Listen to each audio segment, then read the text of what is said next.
वसंतराव नाईक मराठवाडा कृषी विद्यापीठात 77वा प्रजासत्ताक दिन उत्साहात पद्मश्री दादा लाड यांचा गौरव। परभणी येथील वसंतराव नाईक मराठवाडा कृषी विद्यापीठात भारतीय प्रजासत्ताक दिनाचा 77वा वर्धापन दिन मोठ्या उत्साहात साजरा करण्यात आला। विद्यापीठाच्या मुख्य प्रांगणात कुलगुरू डॉक्टर इंद्रमणी यांच्या शुभ हस्ते ध्वजवंदन करण्यात आले। यावेळी मार्गदर्शन करताना कुलगुरूंनी भारतीय संविधानाचं महत्त्व अधोरेखित करत स्वातंत्र्य सैनिकांच्या बलिदानाचं स्मरण केले। ते म्हणाले की कृषी क्षेत्रातील प्रगतीमुळे आज भारत अन्नधान्यात स्वयंपूर्ण झाला आहे।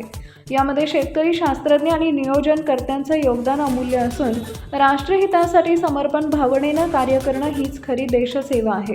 या कार्यक्रमाचं खास आकर्षण म्हणजे पद्मश्री सन्मानित प्रयोगशील शेतकरी श्रीरंग उर्फ दादा लाड यांचा यावेळी विशेष गौरव करण्यात आला। या सोहळ्यास विद्यापीठाचे वरिष्ठ अधिकारी, प्राध्यापक, कर्मचारी आणि विद्यार्थी मोठ्या संख्येनं उपस्थित होते। टाइम्स ऑफ महाराष्ट्रसाठी परभणी जिल्हा प्रतिनिधी प्रवीण चौधरी यांचा रिपोर्ट।